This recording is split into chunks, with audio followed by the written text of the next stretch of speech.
The Kim Miller Show is proudly sponsored by All County Property Management Group, finding solutions for your property investment needs.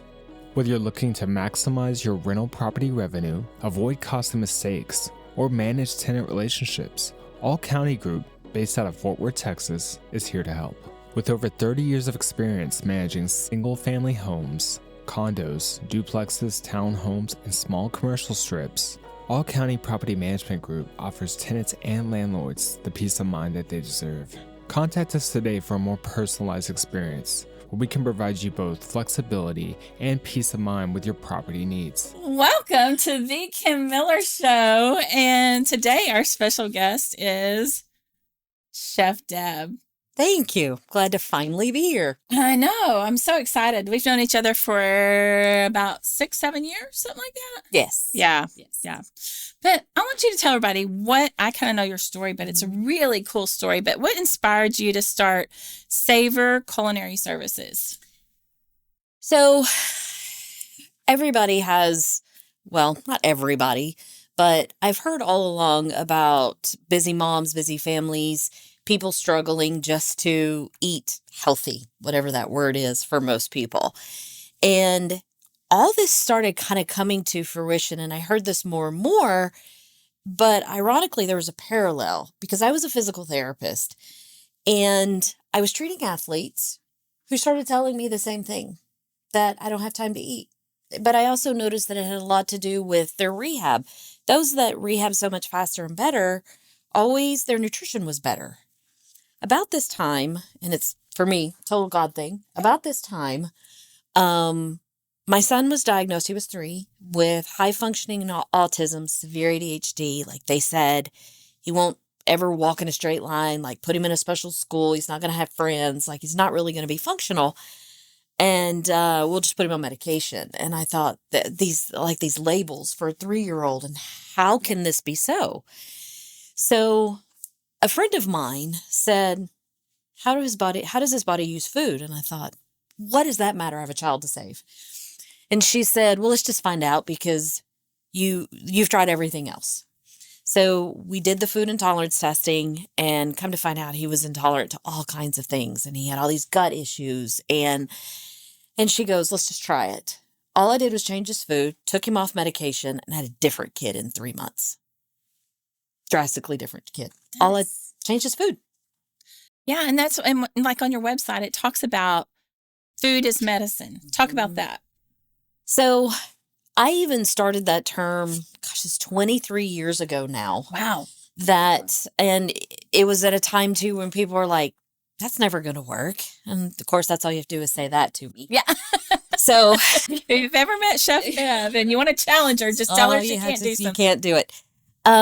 And what the term really means is marrying the art and science of, the art of food with the science of nutrition, using food to heal the body. I mean, this goes back to centuries old, like let food be thy medicine.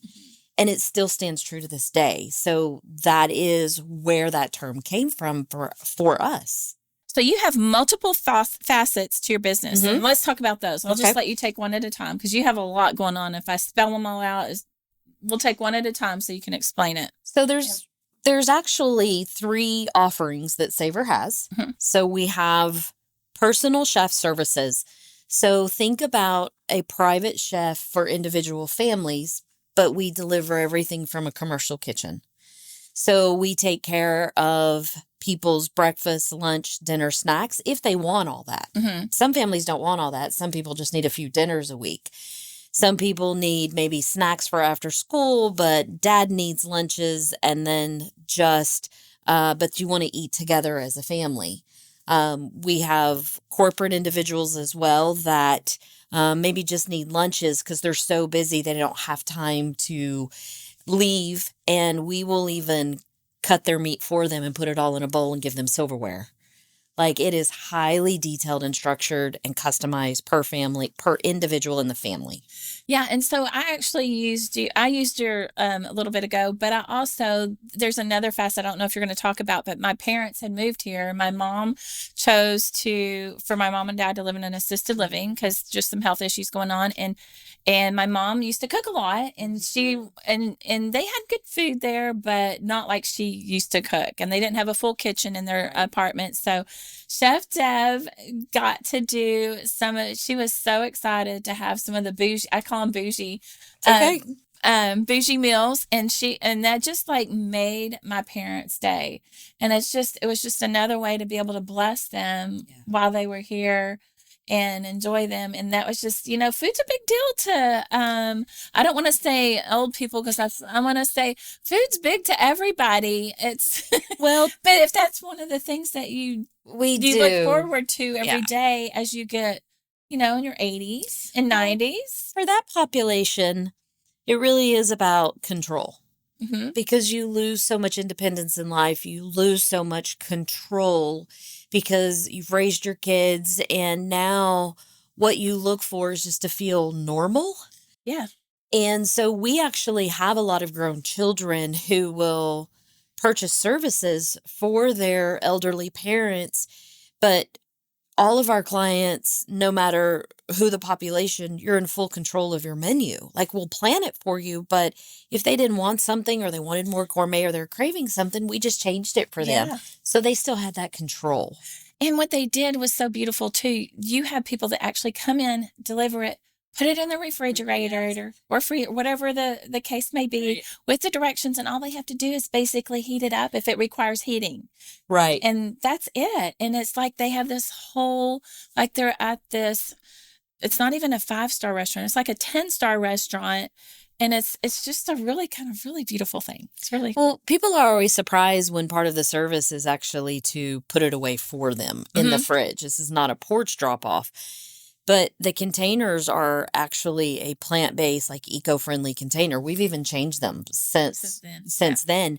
That same container goes from the fridge to a preheated oven, and the food finishes in the oven. These aren't leftovers. You're not reheating it. It actually finishes in the oven using whole food, organic nutrition. And the big thing right now that people are learning is about seed oils. We don't use any seed oils in our food at all. So there's the personal chef side, which you talked about. Yes. The other two other offerings is catering. Like so many times people think that because of the quality of ingredients that we use that we often don't cater. Because a lot of times catering is just to kind of fill people up. But our catering really is more experiential. So seated, plated dinner parties. Think about a couple that lived in 7 different countries, and it's an anniversary dinner, and each course is from a different country they lived in. Or if you're graduating from TCU and you want all your food to be purple, then we can do that as well. It's not just a meal, and it's an experience. Right. And I know you've told me I've heard you talk about some of your other ones. Do you want to talk about any other ones other than like? That kind of gives people an example. And, last is our private flight catering. That's a whole different beast. Yeah. And that just, when did y'all start that part? We've been doing that about 3 years now. So talk more about that. That's really fascinating too. It is very fascinating, but for those of you guys that are listening and watching, you may think to yourself, oh, that's some fancy food. Like, that's fancy food. Believe it or not, we do more sandwiches and more just grilled chicken breasts and salads. And you would think we were doing, lobster foam and caviar. So do you do them for just like certain airlines, or do you do them like with people that have their own private planes? These are all private planes. Private planes. So my friends that have private planes out there, you need to call Chef Deb. So, and we'll put all of her information down in the comments and things of that nature. But yeah, and then I have some friends that are just pilots that do private, fly. So they might be able to like, hey, I heard about this service you might, because a lot of times it's the flight attendants that call us, and we usually can turn them around in 24 to 48 hours, because that's often what happens with a lot of the private flights is they're they're laying over, they're changing very quickly. And we accommodate special dietary needs on all of our flights. So yeah, and we're gonna talk about that next. I actually have that next. So on there, you do these tests. You've done a food sensitivity test, food questionnaire. Right. And I did that many years ago, and I probably need to repeat that apparently. But I brought my little thing that she did many years ago, but I'll let you talk more about it. So there's a difference between food allergies, which most people know about. Right. Chocolate, eat chocolate, break out in hives. People talk about seafood, EpiPens. Food intolerances are a little different because usually there's about 9 out of 10 people that have a food intolerance but don't realize it. So food intolerances is something that as you ingest, let's call it celery, over time and your body is intolerant to it, it literally doesn't know what to do with it. So kind of like swallowing a handful of pennies day in and day out. There's inflammation that comes in, you have other issues. And what happens after a while is certain things in the body start to break down. It could be anything from joint pain to we've seen cardiac issues, we've seen diabetes, we've seen all kinds of things. I'm not saying that's the result of all of these, but usually something is going on, usually a lot of gut stuff. Mm-hmm. And what happens is when you remove these things, then all of a sudden things start to feel so much better. You're able to lose weight when you weren't able to lose weight before. We have a lot of professional athletes that just want that little bit of edge over their competition. And so they will come to us. We'll tell them what their intolerances are so that they start to eat so cleanly that it just gives them that little extra edge. For their body. Their body. Because what's clean for someone is maybe not as well. It's true. It's everybody's body's different. Everybody talks about how do you decrease inflammation naturally? It's cinnamon, turmeric, ginger, right? I'm intolerant to all 3 of those things. Those cause inflammation in my body. So yeah. And that, like for example, I don't know if this is kind of this. You still kind of use the same report, and so like we have like red columns, orange, yellow, and then red is severe. Green. But my reds, I was so sad when you told me about my reds. Eggs. Yeah. Eggs. You're like, this is your last time. You better enjoy those. But I remember you telling me that. But if eggs come up on something like this, you've always been intolerant to eggs. Yeah. Always. Yeah. Yeah. So but this is really interesting. So it kind of, I've, not that I don't eat them sometimes, but I really try to just, if there's a big stack of them, I might eat around it. And so I can feel like I ate them, but I didn't. I understand. So. I understand. Yeah. And she's not there to like judge you. She doesn't judge me. Oh, she would have totally judged me by now and she wouldn't be on the show. But, just the messenger. Yeah. She's just the messenger. And she was very educational. Like she wrote all these notes. I remember this is when we went down there and you sat and you're like, oh, this is this and this and this. And she educates you on your body and what the results are and how to help you best, which is very, really cool. And we did talk about, I'm going to come back, I guess, to catering. You do like dinner parties, events, wedding catering, corporate catering, graduations. Tell us about your Airbnb services. We didn't touch on that. That's actually new. We started to receive so many calls from people coming into town that said, hey, I'm staying at an Airbnb. Can you, do a dinner party? Can you drop off catering? Can you go to the grocery store for us ahead of time because we don't want to? And so we instituted just now Airbnb services, and we're working with a few Airbnb owners. We would like more because, frankly, if you own an Airbnb, you're kind of hard to get to unless you go through the services. Yeah. That's a whole other game right there. But we like to work directly with the owners so that we can offer grocery drop-off service. We can fill the fridge with, dinners or lunches, depending on what you're here for. We can come in and do a party as long as the owner allows that.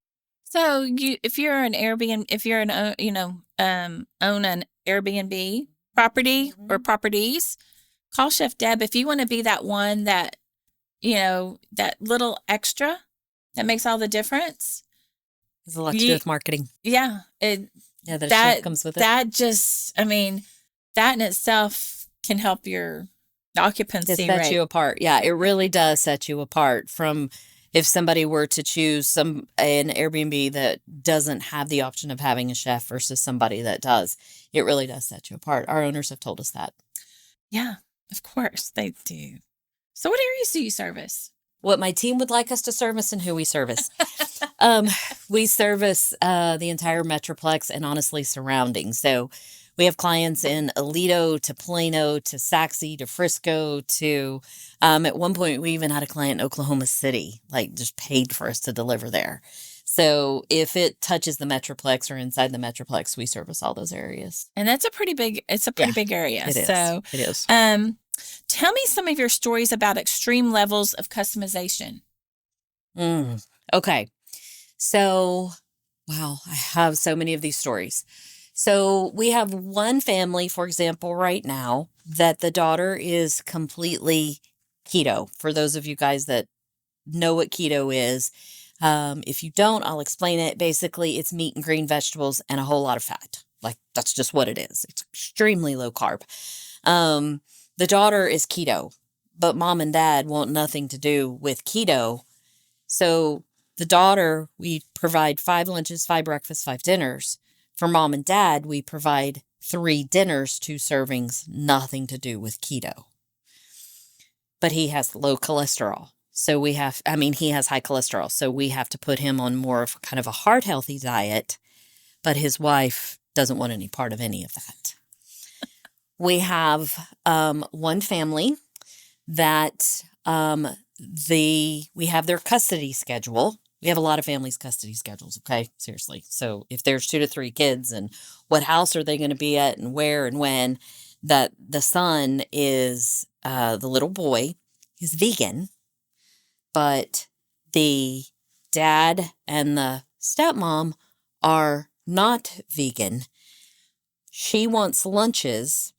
Dad wants breakfast. We have to make lunches for the son that is vegan to where there's no microwave. They can only be cold. But he's only there every other weekend and every third Thursday. So that's an example. We have another example where we had a celebrity that came into town to film the various, everything from... that they film around here now. And when she came into town, her husband was vegan but would eat caviar and eggs. And he only wanted dinners. We had to deliver lunch for her and her assistant on set. And each lunch had to be in a bowl with the meat cut, no salads because salads take too long to eat. Half an avocado for her every lunch, but her assistant was allergic to avocados, but on the weekend, she only wanted salads for lunch. This is the level of customization that we do. If somebody doesn't like carrots in the family, then we'll remove it from theirs, but put it in everybody else's. I mean, it is literally per family member. Okay, I'm going to put a challenge out there to you all. I want you to challenge Chef Deb and hire her and see if you can beat that. She can. If you tell her she can't, like we said, she can totally do that. She's amazing. So we've talked about some of your unique dinner parties. Right. Those are fun. Right. So what is the biggest risk you've taken in your business? So probably about 12 years ago now, I decided to open a second location, but it was also recently after I was divorced, single mom, and I hired, honestly, a business coach, put every dime on it on a business card, on a company card, and literally called her and told her, I said, if this doesn't work, my kids don't eat. So there's no pressure. No pressure. But this has to work. And that's when everything just literally just exploded for me. Wow. Everything just exploded because I spent about $35,000 that I didn't have. But I knew what I wanted to do, and I knew I wanted it to grow, and I knew she was the person that would do it for me. Wow, that might be a person to have. She was awesome. Wow, She was awesome. that is. Okay, now we're going to switch gears a little bit. You want to talk any more about your catering business stuff? We talk about it all day. Okay. Well, anything else that we haven't covered on that one? No, I think you've pretty much covered the uniqueness of it. Yeah. Probably the last thing I want to say is, even though we've been in business for 23 years, we still hear all the time, oh my gosh, we don't go out to eat, or we don't even have like dinners at our home, or we don't have catering because we just didn't think anybody could do that for us. All of the special dietary needs. The brides that thought they couldn't have decent food at their wedding, or even amazing food at their wedding, because, they just weren't going to have food because they didn't think a caterer was able to do that. Yeah. We've given, not that we do a ton of pastries, but we've done birthday cakes for little kids that have never had one. Oh. Because of all their allergies. And you can custom make it for their needs. Yeah. You ready for this next one? Yeah, let's do it. If you could start a rumor about yourself, what would it be? That I had a private jet. I thought you were going to have problems with this one. That's a really good one. No. So Chef Deb has a private jet. I do. That's awesome. Yeah. But think about if somebody hears that, they're going to go, wait, what'd she do to get that? Like, is she that successful? Yeah, absolutely you are. Like, so, just, yeah. I actually have on my keychain, it literally said jet keys on it. Not that jets have a key, but yeah, they have a private jet. That's awesome. That's awesome. So if you could have dinner with 3 people who've gone on, who would they be and why? I love the whys. One would be my grandfather. So he has this big pecan tree that's outside of his house that I can remember sitting there as long as I could remember. After dinner, we would always sit in that chair and talk about everything. It didn't matter if he was 80 and I was 5. But we always shared some amazing meals together that my grandmother made. Oh. And he would just be one that I miss talking to him. Yeah. About life. Yeah. The other one is Anthony Bourdain, because he left this world by taking his own life, but just his philosophies around food. It was almost just, he traveled to explore food, but it was still like, why does food have to be so complicated? Mm-hmm. Because we can get in our head about food. Yeah. For a lot of reasons. We control it. We don't control it. We don't enjoy it. We're picky. We don't want to try new things. We have texture issues. We have whatever. And he was really just about, what's the big deal? Yeah. More than anything. The other person, and I know it also has to do with food, but it would be Julia Child. Mm-hmm. Because if you really listen to her story, like, first of all, being a female in culinary is hard. Yeah. It's hard. Well, I don't know that by experience. But you can imagine. Yeah. And she was even during a time that was almost impossible. And she did that. She went to culinary school. She had to fight harder. But she also absolutely loves butter. And I have a whole t-shirt that says butter. So she's kind of my hero. She'd be the other one. Yes. That's fun. One of the common themes I've heard when I ask that question is grandparents. What have been a big, huge impact they make on their grandchildren's lives. Yeah. It's a common theme. It's kind of really interesting because I'm that's some of the ones I had were my grandparents. My grandparents lived into their 90s. My grandmother was 99. My grandfather was like 96. And my grandfather just said he wasn't feeling well. He was going to go to bed at 9 o'clock because went to bed at 9. He ate at 6. He ate at 12. He ate breakfast at 6. Okay. So we had 6, 12, 6, and 9. And he said, tired, going to bed. That was it. Oh. No medication, no anything. I have a picture of him in his 90s sitting on the floor cross-legged playing with my son. Oh. And he popped right up like it was nothing. Wow. Yeah. That's amazing. Yeah, he's the way he lived. He taught me how to fish, everything. That's fun. Yeah. So is there anything else you want to add before we? I really think you covered it all, but One of the things that I'm really seeing, and it just has to do with generally in food, I think that and this is not going to be popular. I want you to know. That's okay. Okay. All right. It's okay. We're all Okay. good. What we're starting to see more and more is children that just don't know how to eat. Mm-hmm. It came from a package or it came from a bag, or there's always these choices of what are you going to eat or not eat, instead of just, here it is. So what we're seeing is a lot of unhealthy eating habits as a result of either parents being too busy or kind of not stepping up and taking that role. And I understand picky, believe me, I get it. But I'm starting to see even more and more of issues around that and the health impact that it's causing. Have you ever thought about writing a book? Because I used to be an elementary school teacher. Sure. That's about I can that. totally see that. I know. That's what I know. When you started saying that, I was like, I could see that would be. You could write a book with lots of pictures in it, and just kind of help educate them on their level, and that would probably be a huge impact. And I could see that being a pretty big deal. As long as it's carried over at home and there's consistency with it. Yeah. I can see that. And it could be one of those things that are in doctors' offices, pediatricians' offices, like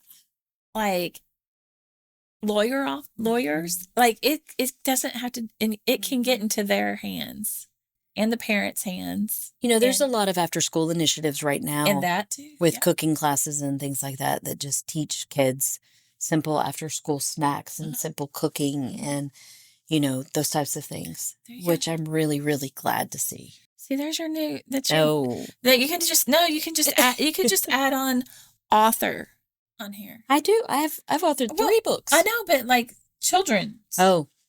It's children. Fun, huh? Yeah. I can get my granddaughters to help me with that. Yeah. Mm-hmm. I think you should. Mm-hmm. And then I'll have one on the show too. Yeah. I know, right. I think you should do it. Anything else? Nope. We're good. Well, thanks for joining the Kim Miller You're Show. welcome. It was so much fun. And so until next time, keep the faith, keep the funny, and keep being you.